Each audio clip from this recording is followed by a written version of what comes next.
There's a road just outside of Canton that feels more like a warning than a direction. Crusher Road. No fancy name, no historical marker, just 4 syllables that suggest something once broke there, and not everything was put back together. At first glance, it's a quiet country road, a shortcut for locals, a detour for lost students from St. Lawrence University, maybe even SUNY Canton. I mean, they say kangaroos don't have the best navigation, right? But behind the name lies a story about ambition, limestone, and the kind of competition that doesn't just bury businesses, it buries reputations. Welcome back, everybody, to another Street Sign Storytime, where today it's Crusher Road. Shout out to Lindsay for the Facebook recommendation on the episode. You recommend them, we crush them out. Pun intended. Let's go ahead and jump into this story, because we're going to travel back all the way to the spring of 1910, where the story begins, with a man named Harlan Brackett, a former blacksmith that turned stone broker. Harlan wasn't born in Canton, but after losing his first business in a fire downstate, he came north with his calloused hands, a tired mule, and a dream built on the bedrock beneath his boots.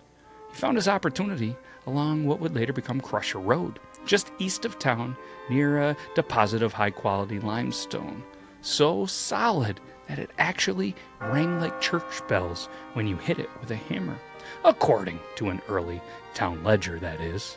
So Brackett opened a modest quarry with a few laborers, a rented crusher powered by steam, and no shortage of determination. He struck deals with local road crews, helped lay stone for town foundations, and even provided gravel used in the early construction of what would later become SUNY Canton and the original trade buildings.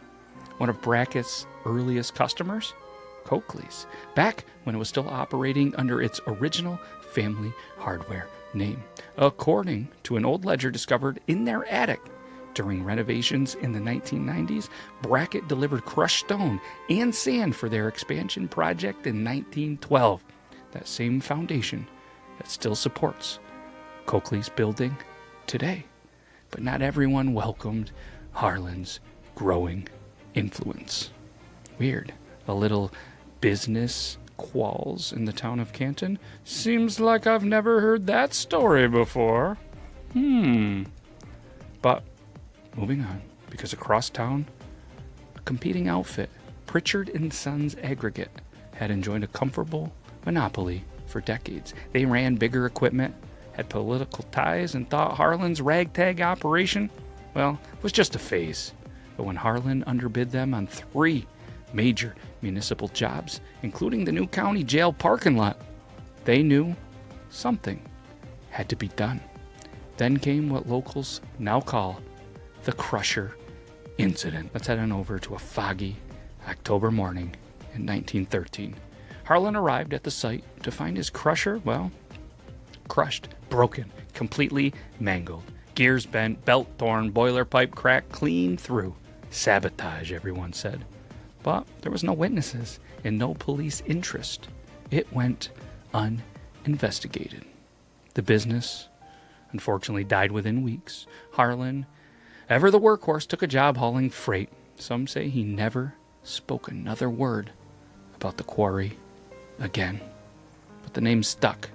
Brackett's Pit became Crusher Road on county maps sometime in the 1940s, a quiet nod to the man whose ambitions had been pulverized there.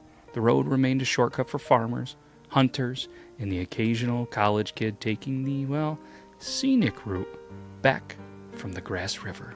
Today, the road still runs rough, very rough in spots, and every spring, thaw reveals fresh ruts like scars that won't quite heal.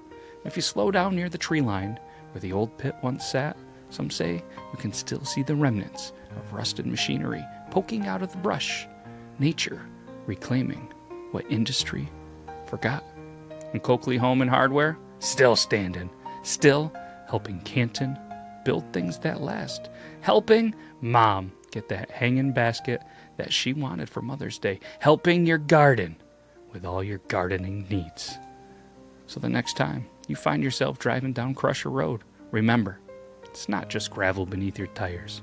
It's a story, one of grit, sabotage, and a man who tried to build a future out of stone, only to have it crushed. Shout out to all the people with crushed dreams that are still out there trying to make it. Keep working, kids. And let us know. Rumor has it that other outfit, they were big St. Lawrence fans. If you're watching this and you're a Clarkson fan, put a Let's Go Tech in the chat. Shout out Squeaks Beard.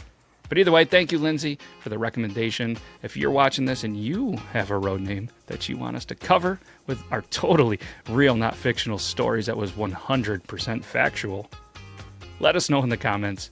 We can't thank you enough for taking some time out of your busy day to listen to our Street Sign Storytime. Guess what? We'll be back next week. We'll do it all over again. Take care, everybody.